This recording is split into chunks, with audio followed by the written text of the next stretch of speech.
السلام علیکم ورحمۃ اللہ وبرکاتہ۔ اچھے اچھے پیارے پیارے ننھے منھے ہنستے مسکراتے بچوں، امید ہے آپ سب خیریت سے ہوں گے اور کہ چھٹی کو سوچ سوچ کے بڑا خوش ہو رہے ہوں گے۔ تو چلیے آج آتے ہیں اپنی کہانی کی طرف۔ آج جو ہم آپ کے لیے کہانی لائے ہیں اس کا عنوان ہے غسیلی ثریا، یعنی بہت غصہ کرنے والی، اور اسے آپ کے لیے لکھا ہے سعیدہ احسن نے۔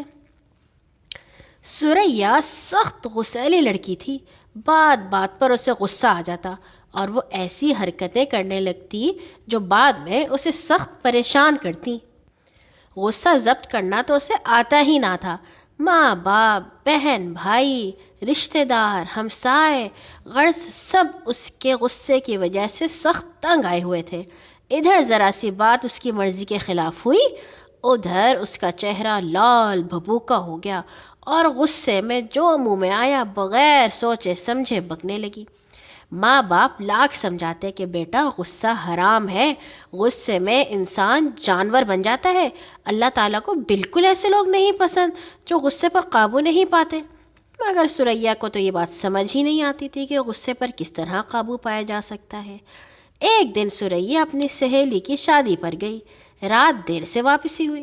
صبح چھوٹی بہن جگانے آئی کہ اٹھو اور نماز پڑھ لو، مگر وہ کروٹ بدل کر پھر سو گئی۔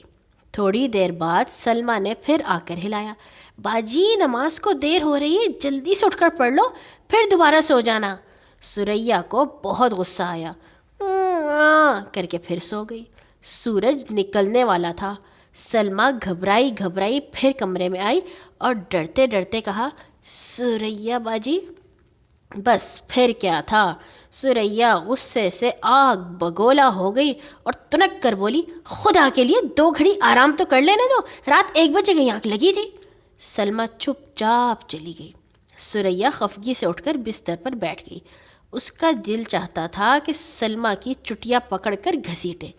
نیند خراب کر دی، 2 منٹ اور ٹھہرتی تو اسے اچھی طرح سبق پڑھاتی۔ وہ منہ ہی منہ میں بڑبڑا رہی تھی کہ پھر دروازہ کھلا۔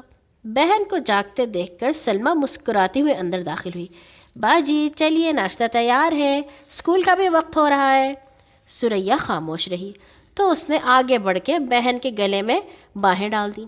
کیا بات ہے، خاموش کیوں ہے؟ چلی جاؤ یہاں سے، اس نے سلمیٰ کو پرے دھکیل دیا۔ باجی میں نے کیا کیا ہے؟ سلمیٰ بیچاری حیران ہو کر پوچھنے لگی۔ بتاؤں تمہیں کہ تم نے کیا کیا ہے؟ ثریا چارپائی سے اچھل کر نیچے اتری اور بفرے ہوئے شیرنی کی طرح بہن پر جھپٹی، اس کی چٹیاں نوچی، منہ پر ایک تھپڑ مارا اور زور سے دھکا دیا کہ وہ بیچاری دور جا پڑی اور خود غصے سے یونیفارم پہن کر بغیر ناشتہ کیے بستہ اٹھا کر اسکول چلی گئی۔ کلاس میں اپنا بستہ کسی دوسری لڑکی کی جگہ پر رکھ دیا۔ جب وہ لڑکی آئی تو اس نے ثریا کا بستہ ہٹا کر اپنا رکھنا چاہا۔ خبردار، میرے بستے کو ہاتھ نہ لگانا، بری طرح پیش آؤں گی۔ ثریا دور سے چنگھاڑی۔ واہ، یہ کیسا رعب ہے، جگہ میری ہے یا تمہاری؟ دوسری لڑکی بھی ذرا سخت مزاج تھی۔ ٹھہرو تم، میں بتاتی ہوں جگہ کس کی ہے۔ ثریا نے سختی سے اس کے ہاتھ سے اپنا بستہ چھینا اور پھر اسی کی جگہ پر رکھ دیا۔ اب بھلا دوسری لڑکی کب ماننے والی تھی؟ اس نے ثریا کا بستہ اٹھا کر دور دے مارا۔ جگہ میری ہے اور قبضہ تم کر رہی ہو، یہ کہاں کا انصاف ہے؟ یہاں تمہارے گھر کا راج نہیں ہے، تمہارے گھر والے ہی تمہارا غصہ برداشت کرتے ہوں گے۔ اپنا منہ دوسری طرف کر لو، تمہارے لال لال دیدے مجھے نہیں ڈرا سکتے۔ ثریا ایک تو بھوکے پیٹ تھی، دوسرے گھر سے جھگڑ کر آئی تھی، پہلے ہی غصے سے دیوانی ہو رہی تھی، اب جو اپنی بے عزتی ہوتے دیکھی تو بالکل ہی حواس کھو بیٹھی۔ جھپٹ کر اس لڑکی سے اس کا بستہ چھینا۔ اس سے پہلے کہ اپنا بستہ واپس لیتی، ثریا نے اس کی کئی کتابیں کاپیاں نکال کر پھاڑ ڈالیں۔ پھر کیا تھا، لڑکی نے زور زور سے رونا شروع کر دیا۔ بات بڑھتی بڑھتی ہیڈ مسٹرس تک پہنچی۔ انہوں نے ثریا کو بہت ڈانٹا اور حکم دیا کہ وہ سب کتابیں خرید کر اس لڑکی کو دے۔ نامعلوم غصے نے آج اسے کیوں اتنا پاگل بنا دیا تھا۔ وہ ہیڈ مسٹرس کے سامنے بھی تڑاک سے بولی، اگر اس لڑکی سے اتنی ہمدردی ہے تو خود اسے کتابیں منگوا دیجیے، میں کوئی نوکر ہوں اس کی؟ اس کی بد زبانی دیکھ کر سب لڑکیوں نے منہ میں انگلیاں دبا لیں۔ ہیڈ مسٹرس نے اسے کان سے پکڑ کر مائی کے حوالے کیا اور چپڑاسی کے ہاتھ ایک خط لکھ کر اس کے والد کو بھجوا دیا۔ ادھر گھر میں اماں ابا بہن بھائی سب سلمیٰ کی تیمارداری میں مصروف تھے، کیونکہ اس بیچاری کا سر زمین پر لگنے سے خون بہنے لگا تھا۔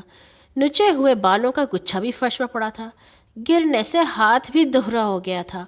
سب گھر والے پریشان تھے کہ دروازے کی گھنٹی بجی۔ سریا کے ابا باہر گئے تو مائی نے سریا کو بازو سے پکڑ کر ان کے حوالے کر دیا اور ساتھ ہی ہیڈ مسٹریس کا خط بھی دے دیا۔ مائی اور چپڑاسی تو چلے گئے اور سریا پیر پٹکتے ہوئے اپنے کمرے کی طرف چل دی۔ ابا حیران کھڑے کے کھڑے رہ گئے کہ آخر بات کیا ہوئی۔ انہوں نے خط کھولا تو اس میں ہیڈ مسٹریس نے اسکول کا سارا واقعہ لکھا ہوا تھا، اور آخر میں لکھا ہوا تھا کہ ہم اس کو اپنے اسکول سے نکال رہے ہیں، ایسی لڑکی دوسری لڑکیوں کو بھی خراب کر دے گی۔ سریا کے ابا کو غصہ تو بہت آیا، مگر انہوں نے ضبط سے کام لیا اور سریا سے کچھ بھی نہ پوچھا، بس خاموش ہو گئے۔ سریا سارا دن اپنے کمرے میں پڑی رہی، کسی نے اسے جھانک کر نہ دیکھا۔ غصہ کم ہوا تو اسے اپنی غلطیوں کا بھی احساس ہونے لگا۔ اس کا بہت دل چاہا کہ امی اسے پکاریں اور کہیں آؤ چائے پی لو یا کھانا تیار ہے آ کر بہن بھائیوں کے ساتھ کھاؤ، مگر کسی نے اسے نہ دوپہر کے کھانے پہ بلایا، نہ شام کو چائے پر اور نہ رات کے کھانے پر۔ رات کے اندھیرے میں اس نے کمرے کی کھڑکی میں سے باہر صحن میں دیکھا تو سب لوگ گھوم پھر رہے تھے اور سلمیٰ کی دیکھ بھال میں لگے ہوئے تھے۔ امی اپنے ہاتھ سے سلمیٰ کو کھانا کھلا رہی تھی، ابا سامنے کرسی پر بیٹھے اس کا دل بہلا رہے تھے، چھوٹی بہن آہستہ آہستہ محبت سے اس کا سر دبا رہی تھی، بھائی بھاگ بھاگ کر اس کے لیے پانی پھل اور چائے لا رہے تھے۔ غم سے سریا کا برا حال ہو گیا۔ اس وقت اسے بہن کی تکلیف کا بھی احساس ہو رہا تھا، مگر اب سمجھ نہیں آ رہی تھی کہ باہر کیسے جائے اور گھر والوں کا سامنا کس طرح کرے۔ ساتھ ہی اسے اسکول کا بھی پچھتاوا ہونے لگا۔ اب اسکول بھی گیا تو کیا میں اب تمام عمر یوں ہی اکیلے اس کمرے میں بند رہوں گی؟ کوئی میرا ساتھ نہ دے گا؟ اس خیال کے آتے ہی وہ اتنا گھبرائی کہ چیخ چیخ کر رونے لگی۔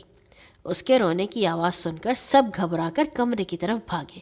زخمی سلمیٰ بھی اٹھ کر اس کے پیچھے چل دی۔ کیا ہوا کیا ہوا؟ امی پھر امی تھیں، انہوں نے بتی جلا کر پوچھا۔ ہائے امی مجھے معاف کر دیں۔ وہ ماں کے ساتھ چمٹ گئی اور رو رو کر معافی مانگنے لگی۔ باجی چپ ہو جاؤ، سلمیٰ بھی رونے لگی۔ سریا نے سلمیٰ کو گلے لگا لیا۔ ہائے میں کتنی ظالم ہوں، میں نے اپنی چھوٹی بہن کو زخمی کر دیا۔ وہ روئے چلے جا رہی تھی۔ آپ سب مجھے معاف کر دیں، میں بہت بری ہوں، مگر وعدہ کرتی ہوں آئندہ کبھی ایسے نہیں کروں گی۔ اس کی ہچکی بند گئی۔ باقی گھر والوں نے تو اسے معاف کر دیا، مگر ابا خفا تھے۔ وہ دوسرے دن اسے ساتھ لے کر اسکول گئے، جہاں اس نے سارے اسکول کے سامنے اپنی ہیڈ مسٹریس سے معافی مانگی، جس لڑکی کی کتابیں پھاڑی تھیں اس سے بھی معافی مانگی، اور اپنے جیب خرچ سے اسے نئی کتابیں لے کر دیں۔ امی جان میں نے عہد کر لیا ہے، اب جب غصہ آئے گا فوراً پانی پی لوں گی، کھڑی ہوں تو بیٹھ جاؤں گی، بیٹھی ہوں تو لیٹ جاؤں گی۔ واقعی یہ سچ ہے کہ غصہ حرام ہے اور بہت خرابیاں کرتا ہے، اس نے اپنی اماں کے گلے میں باہیں ڈال کر کہا۔ اچھا ساتھیو، کل آئیں گے ایک اور نئی کہانی کے ساتھ۔ اللہ تعالی ہمیشہ آپ کو اپنی حفظ و امان میں رکھے۔ اللہ حافظ۔